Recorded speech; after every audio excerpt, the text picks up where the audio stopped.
Spider-Man is one of my favorite superheroes, and for many reasons. I mean, come on, the guy wears a red and blue costume. How many other superheroes do you know wear red and blue costumes? Oh, come on! Okay, maybe he's the only one besides Spider-Man that wears a red and blue costume. I mean, are there any more that wear red and blue costumes? You've got to be kidding me. The main reason why I like Spider-Man is because he's a lot like me.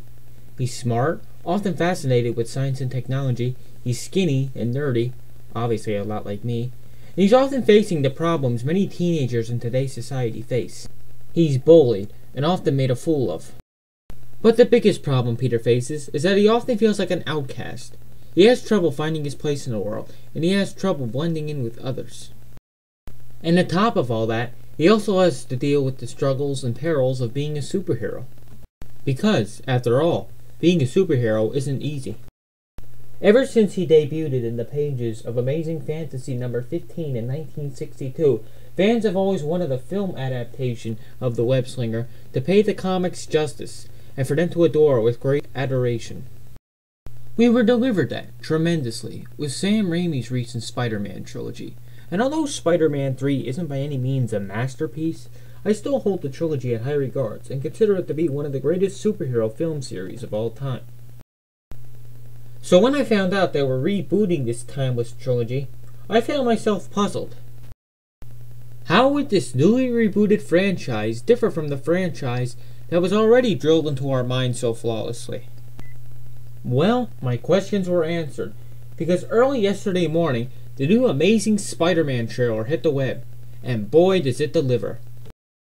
I know a lot of people are upset that they're going back to the origins of this classic comic book character, but it's quite evident that Mark Webb, as well as the other producers of the film, are working very hard to differentiate this film from the classic films that have been placed before us already. This reboot, a lot like Christopher Nolan's Batman films, seem to be taking a darker, grittier toll, and look to be a lot more character-driven.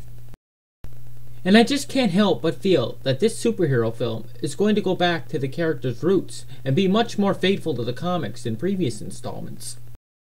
After all, they are giving him the mechanical web shooters. So, without further ado, let's have a look at this newly released trailer and see what's in store for us this summer when The Amazing Spider-Man is released in the theaters everywhere. Okay, so here we get our first shot of New York City, what it looks like in the newly rebooted Spider-Man film franchise, and to me, the city looks entirely different than what it looked like in the Sam Raimi films. You know, it's got more of a yellow tint to it, looks more darker, edgier. Well, of course it looks darker and edgier, it's night, but it just looks entirely different, and in its own right, it kind of reminds me of Gotham City, what it looked like in the Tim Burton Batman films. In its own right, it kind of reminds me of that. Of course, Gotham City in those films was based upon the look of the city in Metropolis and the cabinet of Dr. Caligari. But that's what, New York City kind of reminds me of in this shot right here. It looks entirely different. It's like nothing we've ever seen before. And even though it's just a simple sky view, it looks great. It looks very different. It just goes to show you that they're taking this film series in an entirely different direction. And it's a huge departure from the previous three films, which have come beforehand. So, let's continue. Okay, so I'm going to stop it here. Now, what can be said that hasn't already been said about 50,000 times already? I mean, it's Spider-Man swinging about. Of course, we've seen this countless times throughout the Sam Raimi trilogy. And this scene here doesn't offer anything entirely new. However, you're going to see later on in the trailer that the way Spider-Man swings about in this film, the reboot, is entirely different than how he swings about in the previous three films. It's entirely different, it's entirely unique, and in my opinion, it's really, really cool. You see, swinging about is what makes Spider-Man who he is, He can't fly like Superman or glide like Batman, he swings about to get from one place to another, and it's a unique concept. So the way they handle it in this new film, or the way it looks like they're going to handle it in this new film, it's very, very diverse and very, very cool in my opinion. So let's proceed. How did you get out there? Fire escape. It's 20 stories. The doorman lives in it. So as you just saw there, we got our first glimpse at the relationship between Peter Parker and Gwen Stacy now. Gwen Stacy is, of course, Peter Parker's first love interest in the comics. You know, before he met Mary Jane Watson and married her, of course. But Gwen Stacy is best known throughout the comics as a tragic figure. You know, she was killed possibly by Spider-Man. You see, when the Green Goblin threw her off the Washington Bridge, the whiplash effect from Spider-Man's web that was sent down to catch her snapped her neck and killed her instantly. And that was such a tragic event in the comics. It drove Spider-Man to the utter point of insanity. And of course Spider-Man would go on to defeat the Green Goblin, but, you know, it left such a huge void in his life. It would have such a profound impact on later Spider-Man comic books. So that was such a huge event, and I'm not sure if they'll handle the Gwen Stacy story in this upcoming film series, but it's always a possibility because they always have a variety of different ways to pay homage to the comics and the groundbreaking events that take place in the comics. So who knows what we'll see. But let's continue the trailer. Tell us a little bit about yourself, Mr. Parker. Okay, now here we get my favorite shot out of the entire trailer. As a matter of fact, this might be my favorite shot out of the entire movie in general, and the movie hasn't even come out yet.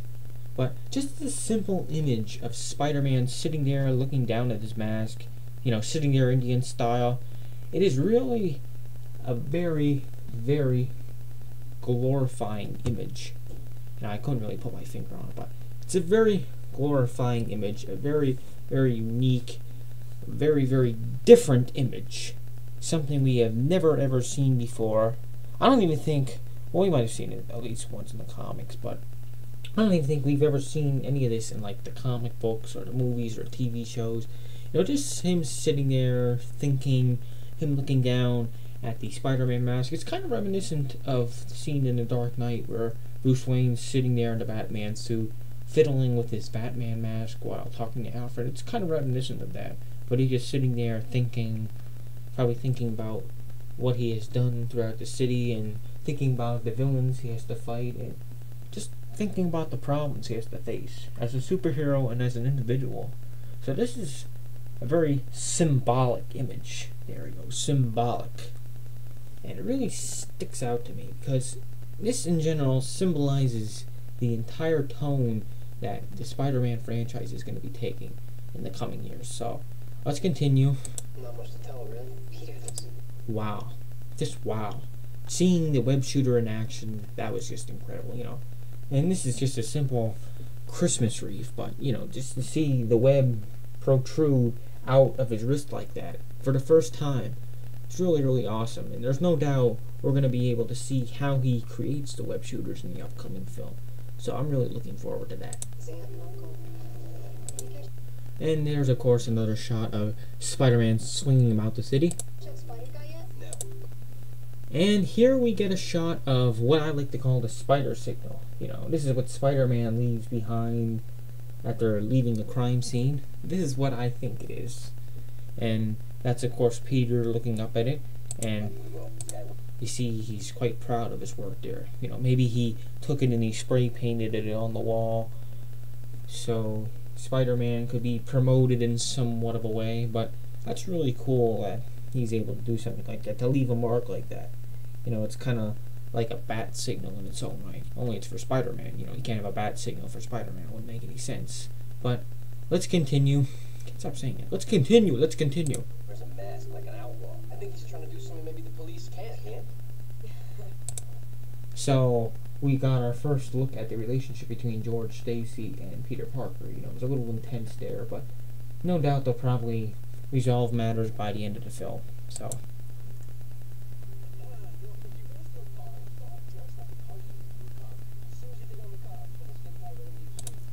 So as you can see there, they're going back to Spider-Man's witty personality, you know, his sarcastic personality, which was well known throughout the comic book. So I'm really glad they're doing that, you know, because in my opinion that's what makes Spider-Man Spider-Man, you know, that he can take a serious moment and turn it into a comedic moment. So that's one of the other factors that makes Spider-Man stick out to me, that he's able to be sarcastic and fun-loving at the same time. So wow, that was awesome. You can't deny it. That was pretty cool, seeing him put the web shooters to good use like that.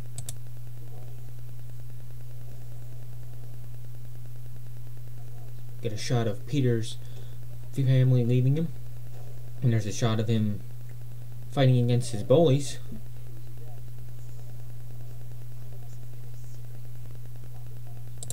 So there we get our first look at Rhys Ifans as Dr. Kurt Connors, aka the Lizard, but we'll have a look at the Lizard later on in the trailer. So,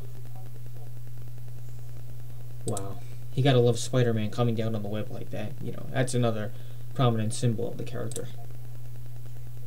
And there's Dr. Kurt Connors with his one missing arm. And there, of course, we see Spider-Man sitting on his collection of webs there, so that's really cool.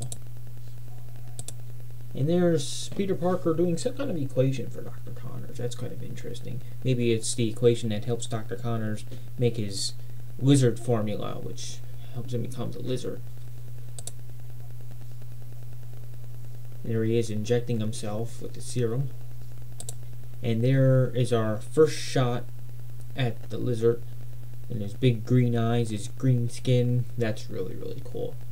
No doubt that he's going to look very reptilian in this film. You know, something out of Jurassic Park or something like that. So that's really, really awesome. He looks really cool. It looks like he's going to be causing a lot of destruction too.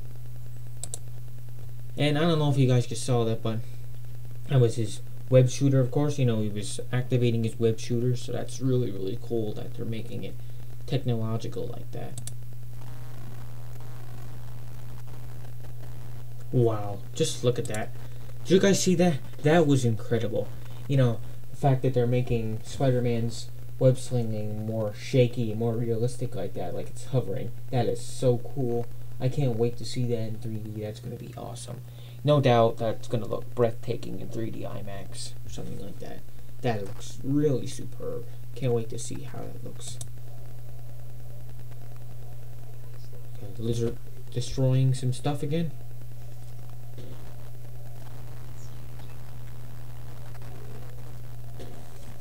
Wow. That's just amazing. That probably was my favorite part of the entire trailer, besides the spider image I just showed you earlier. But that was hands down the best action scene out of the entire trailer. And that just goes to show you that this is kind of like the Dark Knight take on Spider-Man. They're going to be making it more contemporary, if anything, and they're going to make it more realistic. So I'm looking forward to that. 38 of New York's finest versus one guy in a unitard. There he is swinging again. Gotta love him swinging. If you want the truth, Peter, come and get it. And there's Dr. Kurt Connors, and as you can see, he's transforming into the Lizard. It'll be very interesting to see how he transforms into the Lizard over the course of the film. You know, as you can see here, his face is full of scales, and his lab jacket is torn a bit. So it'll be interesting to see how they handle the Lizard transformation in this film. And there's the Lizard. Really cool. Spider-Man fighting off some thugs. And jumping on the ceiling of the subway there. Swinging and kicking the Lizard. That's really, really awesome. Gotta love the Lizard wrapping his tail around Spider-Man's head. And this scene right here is just too brilliant for words. I mean, that was just really, really brilliant. Really, really awesome. So, there you have it, folks. I hope you enjoyed my little analysis of the Amazing Spider-Man trailer. I know a lot of people had some insecure thoughts about this new reboot, but it looks like it's gonna kick a lot of butt. You know, I think it's gonna blow everybody's mind, because we never seen Spider-Man like this. We never seen a Spider-Man film like this. And I think it's gonna be an incredible film. So, I hope you all enjoyed my little breakdown of the latest Amazing Spider-Man trailer, and hopefully I can make more videos like this in the near future. So, take care, and see you guys later.